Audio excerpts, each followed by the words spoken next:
whiteness is a very Euro-centric concept which can be linked historically to colonialism and imperialism. I think that the white curriculum is a system of knowledge that's been largely shaped by colonialism or colonial endeavour. The word whiteness draws attention to something which for a lot of people is invisible, that they don't think about, a sort of blindness to other perspectives. Only having white authors, white ideas being celebrated. When I say white, I don't mean just by white people, I mean those that perpetuate negative ideas and stereotypes about brown and black people. A student who was studying linguistics asked me, "Why is your English so good?" And I didn't hit him, which was sad. But there's been English medium education in India since 1835, since Macaulay's education reforms, because of empire. And people should really know that, because they study empire from this perspective that it was like this benevolent Elizabethan NGO that went everywhere to save the world. They gave you the railway. We got railroads and we got post and you know, machines, yay! Well, in many ways, the curriculum reproduces it because it's not aware of it. I don't think that there is an awareness that the curriculum is white. I think that whiteness and monoculturalism is normalised in the curriculum in that people don't even notice it, and it's only when you go on a journey of your own self-discovery do you realise that there are women, there are black academics, there are disabled academics who have all contributed, but they're not in the general discourse because the majority of academia, with a few exceptions, is based on status and how often somebody is referenced. So, of course, historically, institutions, even as forward-thinking as UCL, perpetuate the ideas of certain people that have been there for the longest must have the strongest right to claim academic privilege. I think the problem with whiteness as kind of this ubiquitous force is that we don't have the language and the tools necessary to dismantle it, or we don't have the power. So I began to challenge it when my peers began to refer to Brazilian natives as savages, because that had never been addressed in class. And we weren't taught about any of the colonial history necessarily, we were just taught about how this savage image inspired this white author and how that was a great thing. It's mainly through the ethnocentric curriculum. White, black people and ethnic minorities in general, they are excluded from the curriculum. And when they are included, it's usually focused on the negative aspects, such as slavery and colonialism. What it does, it reinforces a superiority complex, while at the same time building on the legacy of what has been going on for the last 500 years.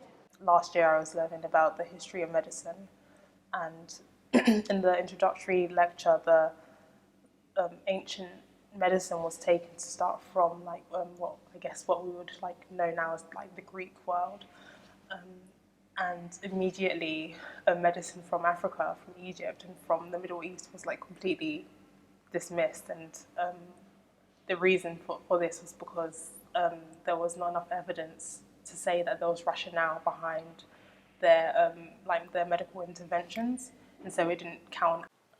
This sense of entitlement isn't something that just comes out of the blue. It's something that's been created and manifested over years of subjugation, colonialism, imperialism, so much to the point that it manifests in everything. I mean, people say colonialism is dead, but the reality is it's seeped into various sectors, various facets of life. The will to know, which in many ways defined this expansion, was not benevolent, it wasn't kind. It was about knowing the people and the places in terms of resources, in terms of labour.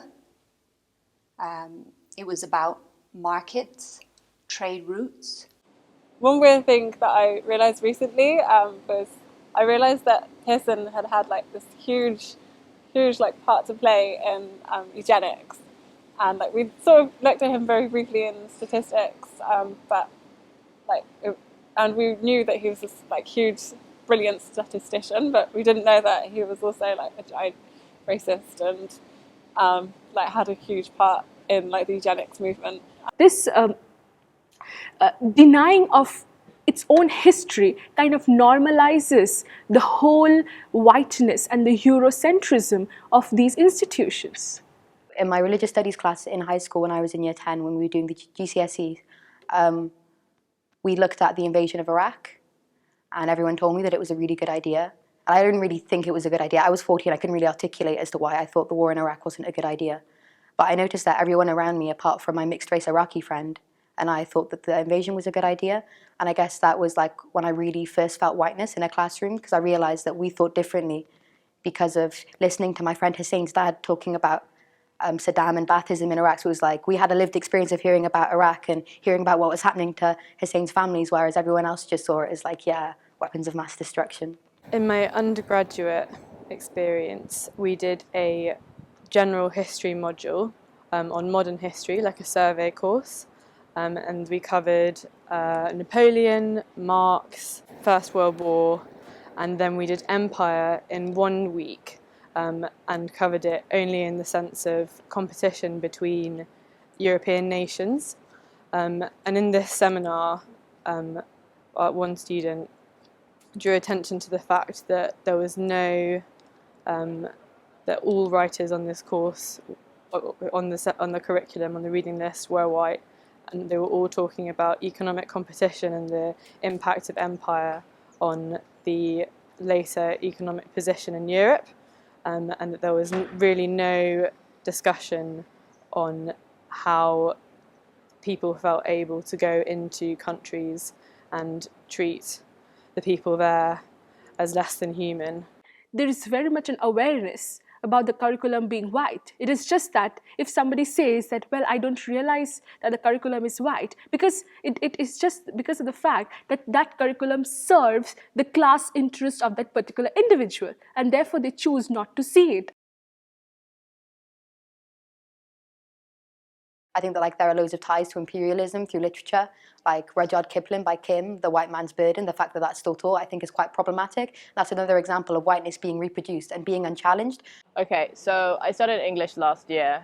I wasn't really that race focused. I was a little bit, but like tiny bit on my personal statement, but I was all about Christopher Marlowe and all these white writers because I came from a very multicultural perspective and I just didn't see it as an issue, and then it became an issue.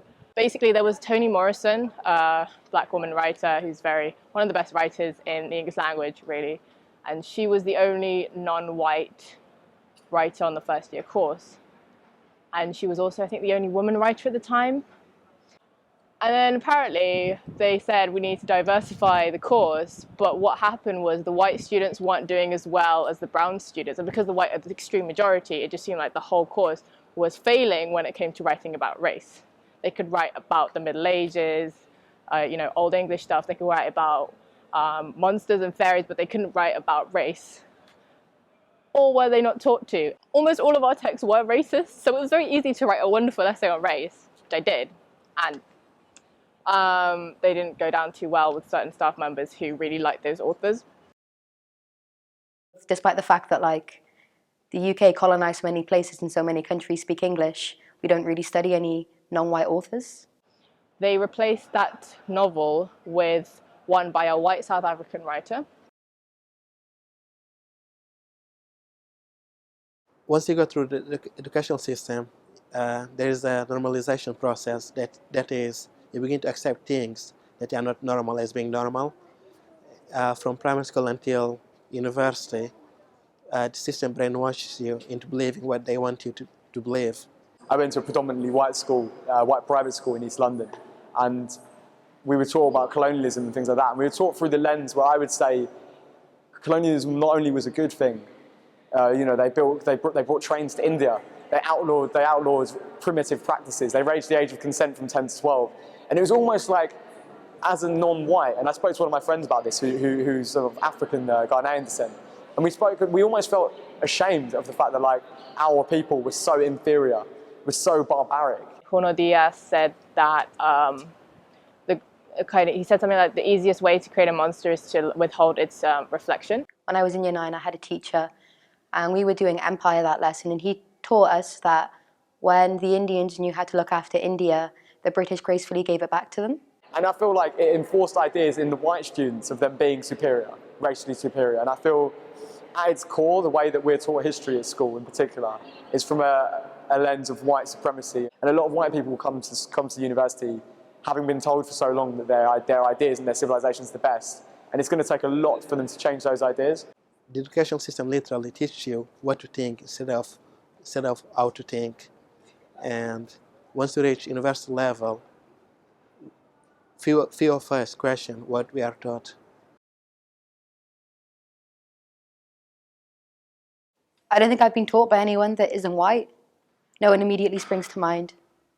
I don't think I have. What I see a lot in academic environments is the hero worshipping of a small but significant minority of privileged people throughout history who have had access easily to the academic environment, opposed to those who have been making history by living. In history, they will have thinkers from each of the colonized nations alongside the white historians, at least try to, even though they're never going to be the core reading, they will only be supplementary reading. And when somebody chooses to read the supplementary reading, you'll realize that these are people of a nationality who've been educated in Britain, indoctrinated into that system, and are perpetuating the same British ideas. Wanting to diversify things is almost offensive in how I know exactly how you're going to tokenize people, tokenize writers and stuff. So the brown kids are like, hey, that's our book, cling. But then they have to sit through this whole whitewashed, racist, Euro-centric literature. You're acting like there aren't any good black writers in the English language. I have never ever in 4 years of university level education been taught by someone who wasn't white. And most of those teachers, I'd say 70% of those teachers were also male. And that has the effect of when a white male teacher is teaching a white male writer or thinker, at no point do you ever think what's happening here? It just seems to be the endorsed perspective. I had one black professor at LSE, and I don't feel like his being black or if he was brown made any difference, because I feel like to be in a position of power at an academic institution in this country, or in any institution in this country or in the Western world, you have to be sort of the establishment. During my course as Masters in Development Studies at SOAS, all that I was taught by a black professor was Foucault, Marx, Weber, Bernstein. So what about the African scholars? What about the scholars from Australasia? What about the scholars from, Americas? Is it that their views to development is unimportant? There are so many class aspects attached to academia. So for example, my own university, a freedom of information request showed that 60% of all of the students in my university went to a private school, despite the fact that only 7% of the United Kingdom went to a private school overall. This means that they're roughly 8.5 times overrepresented. And so when you've got people who are disproportionately privileged and overrepresented who are making up these centres of academia, there's not really a lot you can do without forcing them to do something. My fear, though, is that universities and institutions will be approaching these issues in a very tokenistic way, as opposed to addressing it on an institutional level, because whether we like it or not, these biases and whatnot are permeated because of an institutional bias, because of a structural issue. I don't think we can add just black bodies. I think the most important thing is really to add black minds, because it's something that goes deeper than color. It's an idea of othering, I think, maybe, and an idea that, oh, how can this other person who is supposed to be an inferior race to me teach me something about my own great scientific modern world that I have created? One of my favourite lecturers while I've been at SOAS has been white, and she specialises in critical theory and gender. And for the first time when I took her classes, she was teaching Spivak, she was teaching Homi K. Bhabha, she was teaching Edward Said in depth, and not seeing it as like a cursory extension to Foucault, just seeing it as something by itself. 2 weeks ago I had a class on modernity, and she compared Nietzsche, Hegel, and Kant to Paul Gilroy in The Black Atlantic, and looking at like what Sojourner Truth said when she said, "Is God dead?" at the same time when Nietzsche was writing that. And I thought that was really amazing. Professors of any kind of minority group are more acceptant of open discussions about race and oppression than a white male professor would be. You know, if you're brown, if you're black, if you're a woman, you're more likely to be open to a discussion on the idea of problems being intersectional. Within the course that looked to challenge Euro-centric thought, we started out in the first few weeks when we were thinking about the initial theories and the basic theories, which in some way form your frame of reference for later on, that these were all Euro-centric positions, European writers, and that the Harlem Renaissance, which we studied for 1 week, came in like week 8, and in that framing kind of meant that in the last few weeks we'll test out our theories on a non-European, non-white perspective and see how that fits. And it probably doesn't fit, but they're like, it doesn't fit anyway. An LSE student was telling me at dinner yesterday, like, oh my god, there was this Indian mathematician and he did some really good work on numbers and was trying to tell me some stories about him, and I was like, you mean Ramanujan? Yeah, I know him because we study about him. Even if Ramanujan is one of the most important thinkers in modern mathematics, it will take a big effort for him to be included in a white syllabus. I'm not sure if just having diverse staff body without changing the curriculum at all would make any difference. I think like both things really need to be changed, and like everybody needs to work to change them. Stop being so dependent on conventional sources.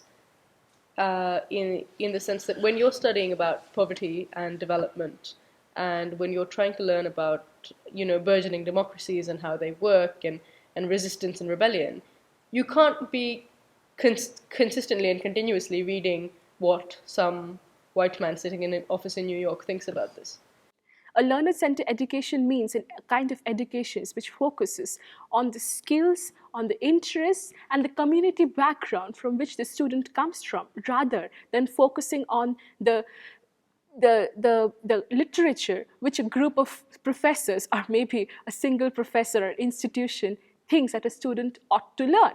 Maybe there should be some kind of active body or committee or something to run courses by and say, do you think that I have really holistically taken in different perspectives, non-white, non-Eurocentric perspectives into this course, and if not, what can I do about that? And for that to be just standard practice. So in the short term, I think getting that discussion going, for me personally, is crucial. In the long term, we need to be able to create those opportunities for people of colour to pursue academia and actively be involved in it.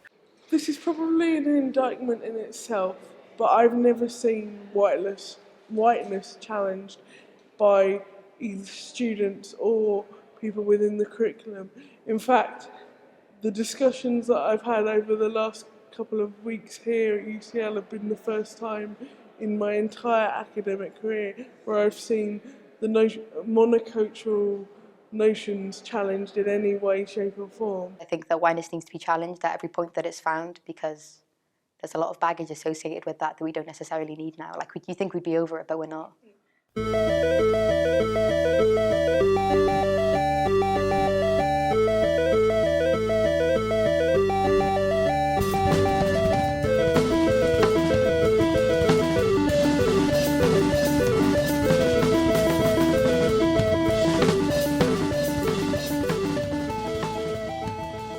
So we studied Charles Darwin's essay on animal humours, and the people he was talking about in the essay were Orientals, right? Saying that, you know, naturally they show animal humours. And all my peers were like, this is a wonderful text. Like in the seminar, they're like, this is so inspiring, like he's so clever.